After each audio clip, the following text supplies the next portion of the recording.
ସ୍ୱପ୍ନ ଦେଖନ୍ତି ସେମାନଙ୍କ ପାଇଁ ଏକ ଖୁସି ଖବର ଅଛି।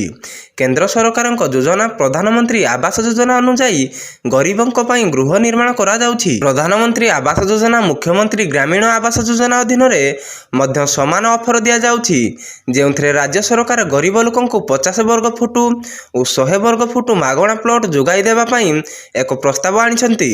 30 ସେପ୍ଟେମ୍ବର ଏହା ପାଇଁ ଆବେଦନ କରିବାର ଶେଷ ତାରିଖ। ପ୍ରଧାନମନ୍ତ୍ରୀ ଆବାସ ଯୋଜନା ହରିୟାଣା ସରକାର ମୁଖ୍ୟମନ୍ତ୍ରୀ ଗ୍ରାମୀଣ ଆବାସ ଯୋଜନା ଅଧୀନରେ ଏକ ମାଗଣା ପ୍ଲଟ ପାଇବା ପାଇଁ ଏକ ବିଶେଷ ସୁଯୋଗ ରହିଛି। ଏହି ଯୋଜନା ଅଧୀନରେ ସରକାର 50 ଫୁଟ ଓ 10 ଫୁଟର ମାଗଣା ପ୍ଲଟ ଦେଉଛନ୍ତି। ପ୍ରଧାନମନ୍ତ୍ରୀ ଆବାସ ଯୋଜନା ଏହି ଯୋଜନାରେ ପଞ୍ଜୀକରଣ ପାଇଁ ଶେଷ ତାରିଖ ହେଉଛି ସେପ୍ଟେମ୍ବର 30 ତାରିଖ 2024 ମସିହା। ଏହି ଯୋଜନା ଲାଭ ପାଇବାକୁ ହେଲେ ଆପଣଙ୍କୁ ଅଫିସିଆଲ ୱେବସାଇଟ hf.haryana.gov.in ପରିଦର୍ଶନ କରି ପଞ୍ଜୀକରଣ କରିବାକୁ ପଡ଼ିବ।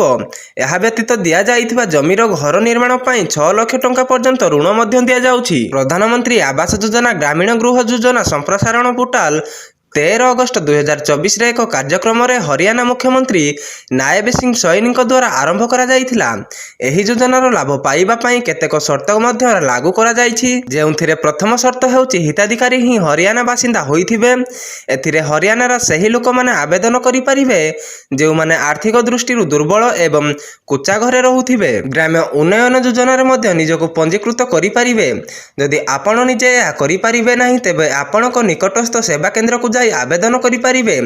ସର୍ବପ୍ରଥମେ ଆପଣଙ୍କୁ ଅଫିସିଆଲ ୱେବସାଇଟରେ ଯାଇକି ହାଉସିଂ ଅଫିସିଆଲ ପୋର୍ଟାଲକୁ ଯିବାକୁ ପଡ଼ିବ। ଏହାପରେ ନୂତନ ପଞ୍ଜୀକରଣ ବିକଳ୍ପ ଦେଖାଯିବ। ଏହା ଉପରେ କ୍ଲିକ୍ କରିବା ପରେ ଏକ ନୂତନ କ୍ୟାଟେଗୋରୀ ପଞ୍ଜୀକରଣ ପୃଷ୍ଠା ଖୋଲିବ, ଯେଉଁଥିରେ ମୋବାଇଲ ନମ୍ବର, ପରିବାର ପରିଚୟ ପତ୍ର, ଆଇଡି ଏବଂ ଆଧାର ନମ୍ବର ଦେବାକୁ ପଡ଼ିବ। ଏହାପରେ ଓଟିପି ନମ୍ବର ଉପରେ ଆସିବ, ଯାହାକୁ ଦିଆଯାଇଥିବା ଜାଗାରେ ଭରିବାକୁ ପଡ଼ିବ। ସମ୍ପୂର୍ଣ୍ଣ ଯାଞ୍ଚ ଉପରେ କ୍ଲିକ୍ କରନ୍ତୁ। ତାପରେ ପଞ୍ଜୀକରଣ ପ୍ରକ୍ରିୟା ସମାପ୍ତ କରିବାକୁ ରେଜିଷ୍ଟର ଉପରେ କ୍ଲିକ୍ କରନ୍ତୁ।